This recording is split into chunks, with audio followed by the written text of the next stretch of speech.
Okay, so as I said, I am Cindy Akers working at Right Pat as a program manager. On the second slide, it's got my name at the top and that I work at Right Pat. It talks a little bit about my background. I know a lot of times when you meet people, especially in this kind of environment, they give you a whole bunch of stuff that they've done and your eyes kind of glaze over. So I just wanted to hit some highlights. I've been managing my own money since I was a babysitter and wanted to buy my first radio or stereo or something like that. I became a representative payee while I was in college, and I managed money for 120 individuals that the medical professionals determined were unable to meet their basic needs. So they weren't taking care of their rent, they weren't buying food, they weren't paying their utilities. So I was able to assist them in managing their money and teaching them how to do a better job of that. So some of them eventually were able to manage their money again on their own, and some were not. So, but in the meantime, we definitely made sure that they had a roof over their head, their utilities were on, and they had food on the table, or at least in the refrigerator and the cabinets. After I finished my degrees, I started working at Right Pat. And at the time, I managed a $1.6 billion portfolio for one of our partner nations, which talk about a big jump from the money that I was managing for individuals that were getting between $500 and $1,000 per month to a portfolio with a much larger financial impact on their economy. And then I currently manage two of our partner nations portfolios and a team of 25 people. And that combined financial portfolio is about $8.6 billion in military defense articles. So before I get into the material, does anybody have any specific questions that they want to ask me? Getting some head nods. Okay. I just wanted to ask, so you and 25 people manage around $8.6 billion. That's correct. That is insane. It is. And it's a really fun job. I mean, it definitely is challenging. There's always something to learn. But there are also sub teams within those individuals. So while there are two people that kind of are broken out and responsible for those particular portfolios, everybody has a piece of the puzzle. So it's definitely an effort, and it's not just one individual crunching away on trying to spend that money. Yeah. So, yeah. All right. Are you in the military? I am not. I am a civilian that works for the Department of Defense in the subcategory of the United States Air Force. And actually, Right Pat is one of the bases where like 70% of the people that work on the base are actually civilians or contractors, and then only 30% are military. Oh, wow. I didn't realize that. Yeah. Yeah. Right Pat is a fun place to work because I say if you're bored with your job, there are plenty of other opportunities because there's over 80 organizations that work just at Right Pat. So you can never get bored if you're willing to seek out some new learning opportunities and challenges. Okay, and just a quick check. Do I have you guys until about 12:30? Is that right? Yes, let me double check. Yeah, 12:29 to be exact. Okay. All right. So if there's no other questions to start off, I'm going to go ahead and get started on the next slides. All right, we're going to go to the third slide. You don't have to answer this out loud if you don't want to, but if you've got a piece of paper or a whiteboard or a chalkboard, what does it mean to you to be financially responsible? Like what does that mean and what does that look like? Yeah, so they have that on their notes. So let's give them a second to think about it and write it down, and then we'll share. Okay. Be financially responsible. Think about it. What aspects go into being financially responsible?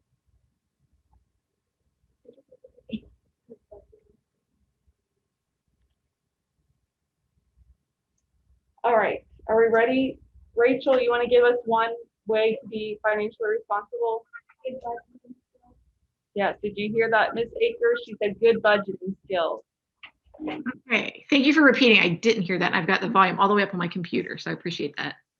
Yeah, absolutely. Budgeting skills. Anybody else have something besides budgeting? Rochelle, what'd you put? Basically, it's something I just put managing the money to watch what you spend it on. Yes. Another student, Rochelle, said watching what you spend your money on. Absolutely. Absolutely. All In the right. credit card world, it's really easy to swipe that thing and not realize how much you're spending. So that's absolutely right, is being mindful of what you're spending on. Yeah, we said online shopping is easy to do that. Yes. Amazon is dangerous. Yes, it is. All right. Okay, so the next question I have is, how do you know if you're managing your funds successfully? All right, so take a second to answer the next question. How do you know if you are managing your funds successfully?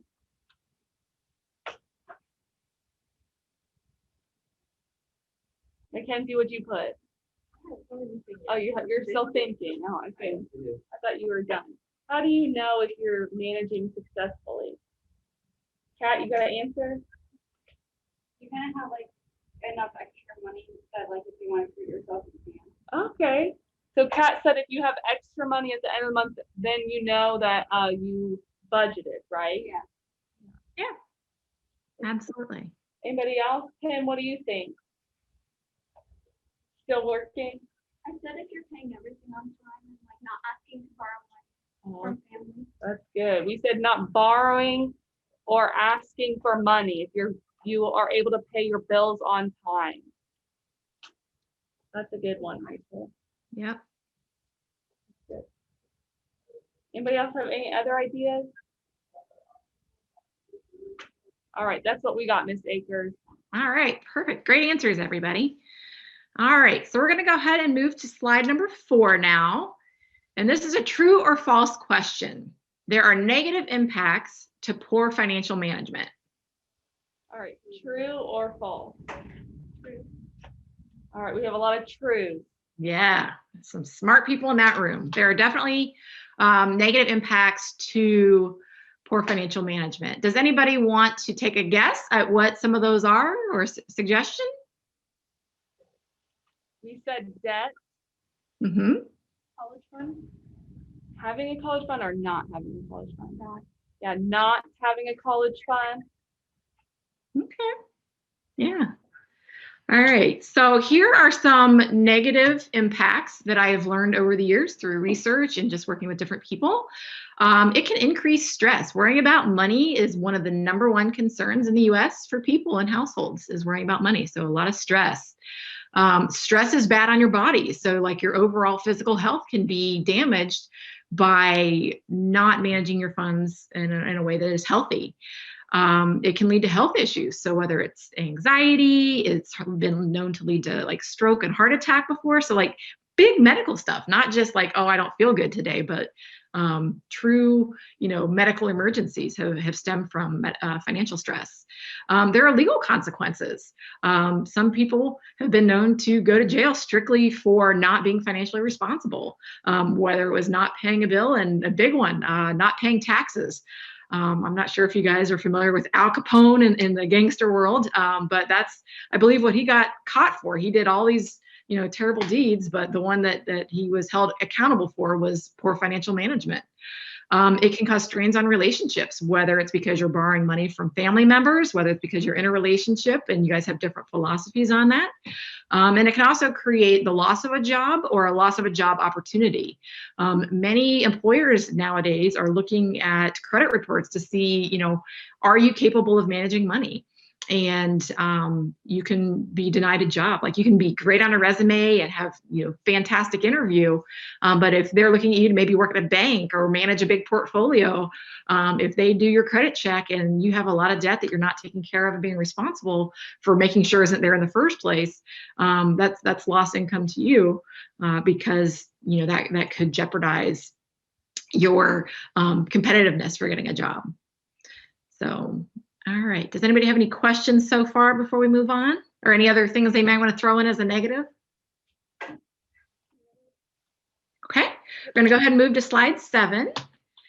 And it says, what can you do to financially manage or successfully manage your finances? So you guys want to take a second or a minute to write that down and think about that? Oh yeah, we did talk about filing taxes. Mm-hmm. And using credit cards wisely. Yep.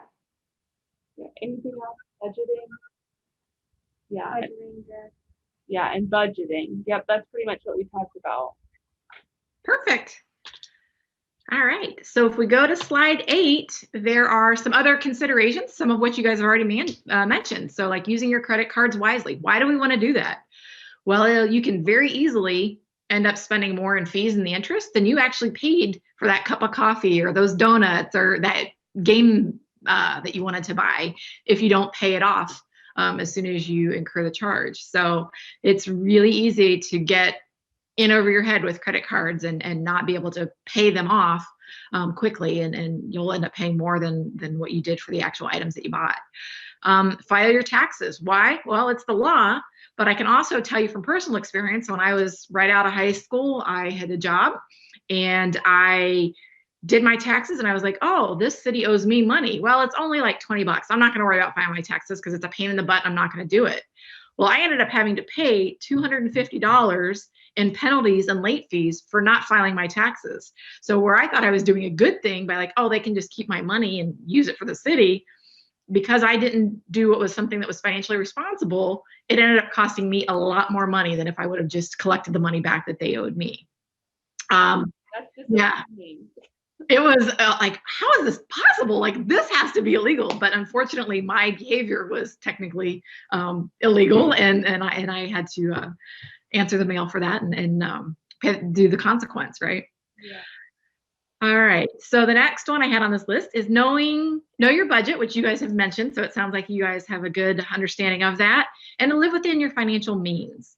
Why do we want to do this? Well, it reduces stress. It has health benefits. It has job opportunities. There's just a lot of good things that can come from not having that stress, from managing money in a way that causes you a lot of problems. All right. So before we go to the next page, does anybody have any questions or anything they want to add on to that?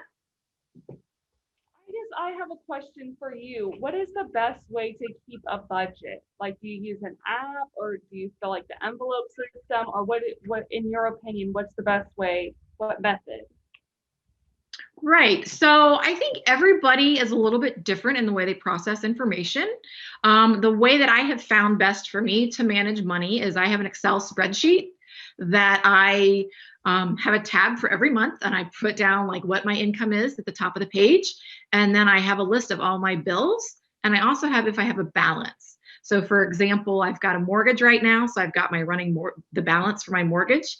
And I also have a car payment right now. So what I do is I try to include everything I can possibly think of in my budget to see if I can meet my bills, whether I need to make some lifestyle changes, whether I need to move into a more affordable house, or whether it's like, hey, I want to, treat myself to something nice. Can I afford it? And then I also use Quicken for my checkbook ledger, because technology is wonderful when it works. And I've used that for many years. And it's just to kind of make sure that I'm balancing what the bank says I have with what I think I have based on the budgets that I set up. So I use 2 different tools that have worked well for me. Oh, that's good. We didn't talk about Excel, but I feel like that's a useful resource to use too. Yeah. And there are some Excel wizards that can tie pages together, so they will automatically reduce the balances. As you move forward with your payments, I just go into my accounts and look to see what they are for like the mortgage and the car payment. But yeah, there's, and it's nice because when I've gone to the bank for different things, whether I wanted to refinance or sell my house and buy my house, I'm like, well, what does your bills look like? And I could go, oh, thanks for asking, because I had my Excel sheet for 10 years that I could go back as far as they needed. Yeah, that is good, because sometimes you say, oh, I have no idea, right? And then it's hard for them to help you. Yeah. And it's also good to like look back, because I know sometimes you just feel like you're constantly just going through the day, right? You're paying your rent, you're working, you're doing all these things, and you never feel like you're getting ahead. Well, sometimes about twice a year, I go back a year from where I am on that day just to see what my financial situation was at that time a year ago. And I can go, wow, I've worked really hard. I've paid off these bills. I've been able to do X, Y, and Z, and I'm still in a good position. I've also had times where it's like, oh, I couldn't pay for college semester out of pocket. I had to take out a loan. So then that kind of increased the balance. But just kind of like having that awareness and really celebrating those victories, no matter how small they may seem to you. It can definitely be a boost for like being dedicated to the process of good financial management. Yeah, that's a good point. Yeah. All right. Okay, moving on to slide number 9. It says we've got a little activity here. One thing that I know a lot of people do when they get a job is like, I've got this job, I've got money, I'm gonna spend it.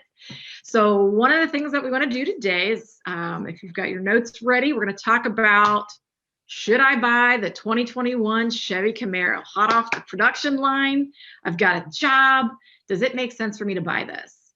So let's say that your annual gross income is $18,000 a year, which works out to be about $1,500 per month. So are you guys familiar with what gross income is? Yep, so that's before taxes. So I always say it's gross because it makes me sick to my stomach when I see like how much money I'm being told I make. And then I really find out with the adjusted income how much money I'm actually having for my pocket to spend. So yeah, so gross income is before taxes, like your federal, your state, school district tax, because Valley View definitely has a school district tax because the community is invested in having a good education system. All right, so we're going to say that your annual income, gross income, is $18,000. We're going to say your housing costs are $700 per month. I don't know if you guys have looked online to see what like a 1-bedroom or 2-bedroom apartment goes for, but a lot of times you've got your rent or mortgage.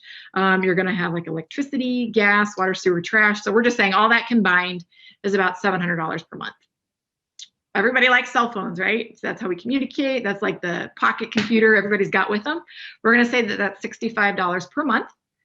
The total cost to get your brand new Camaro, we're going to say is $30,000. And that includes the price of the car, the taxes, and the title fee that when you buy a car that you're going to have to pay. And we're going to say that the car salesman said, oh, don't worry, we've got this special rate for you. It's 0% interest for 5 years. Well, if you take $30,000 and figure out what the monthly payment is for 5 years, it's going to be $500 a month. And don't forget, if you're driving and you have a loan, well, you should have auto insurance anyway in the state of Ohio, but you have to have full coverage auto insurance if you have a loan for a vehicle. All right, so does anybody have any? I'm just going to stop you there because we have to fill out the charts that they have. So they have the income filled out, and then the housing cost was $700, and then how much was the cell phone? $65 per month. Yeah, $65, and then the car payment was $500. $500. And then our auto insurance was $100, right?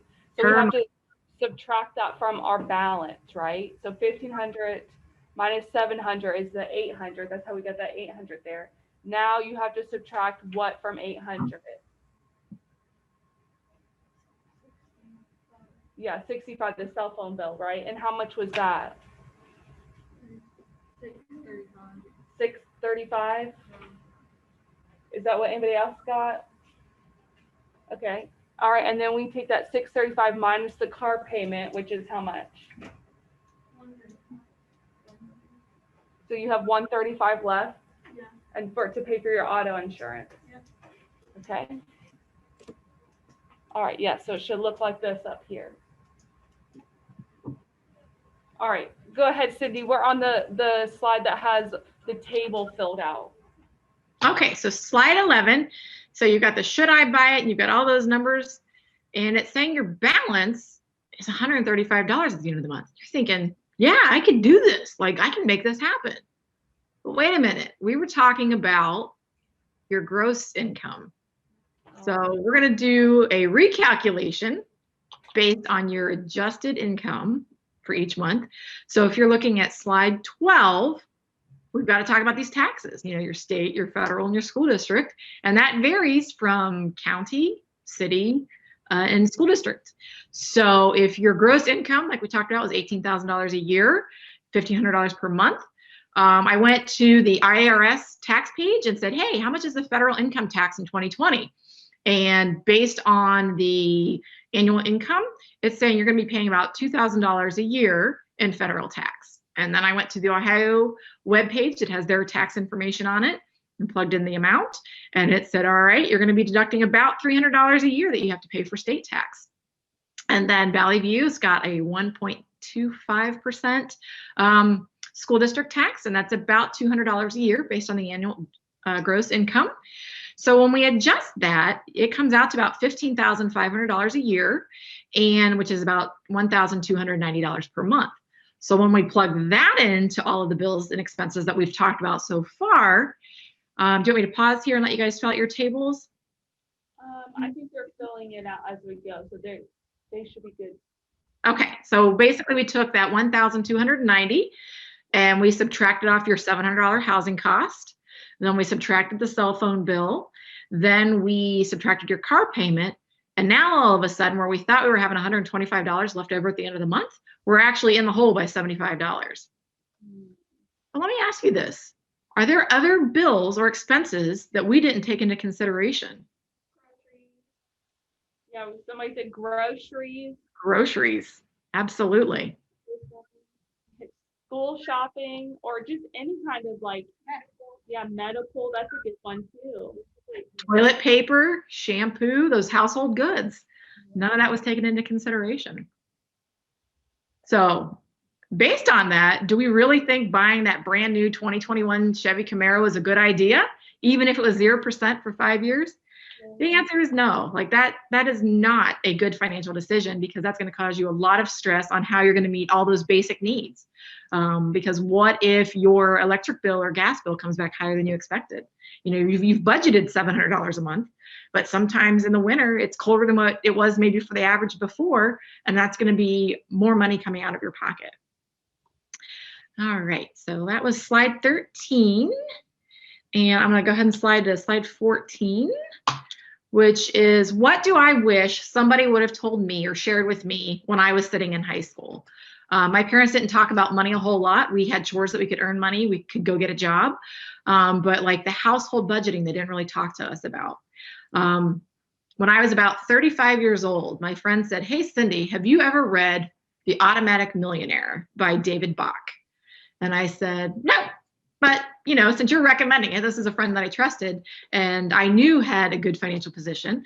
I picked up the book and I read it. And I was like, I wish somebody would have told me about this book when I was in high school, because going into college, it would have made me think more about the choices that I was making for how I was spending my money, how I was using my credit cards, and like the life decisions that I was making to put myself in a good financial position to not be stressed all the time about money.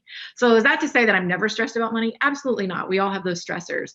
But with the tools that I've learned kind of with the life lessons and from this book, I found that it has put me in a much better financial position in the long term, even with some of the uncertainty that's going on right now. So the other thing was, they said, think about the purchase that you make in terms of how many hours you have to work to earn that thing, right?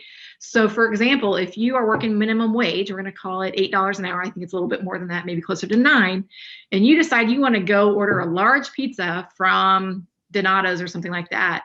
And let's say that that is $24 to get the large with all the toppings you want. That's 3 hours of your work week that it would take to pay for that pizza. So is it worth it? Not to say that you can't go splurge by. We all like pizza or some form of fast food, but really thinking about, like, is that the way you want to spend your time? And then invest in yourself early. So what's that mean? That means taking care of your needs. If you are interested in investing in like stock markets, or if an employer offers like a retirement plan, being able to take advantage of that so that you have that financial security down the road. I know we're wrapping up on time, so I'm going to stop talking for a minute and see if anybody has any questions or concerns or just anything else they are interested in. Does anybody else have anything that they want to add, or anything that they learned from this presentation?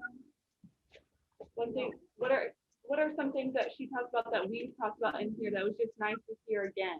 Like, you know, Yeah, about budgeting. Yeah, paying attention, being intentional about your money, right? Yeah. Well, good. Well, thank you, Ms. Akers. We really appreciate you taking your time to talk to us.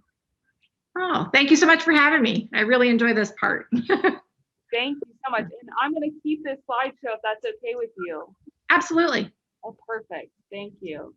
Okay, well, I think we're about ready to head out of here. So yeah, thank you again for your time, and I'm glad we got to talk to you.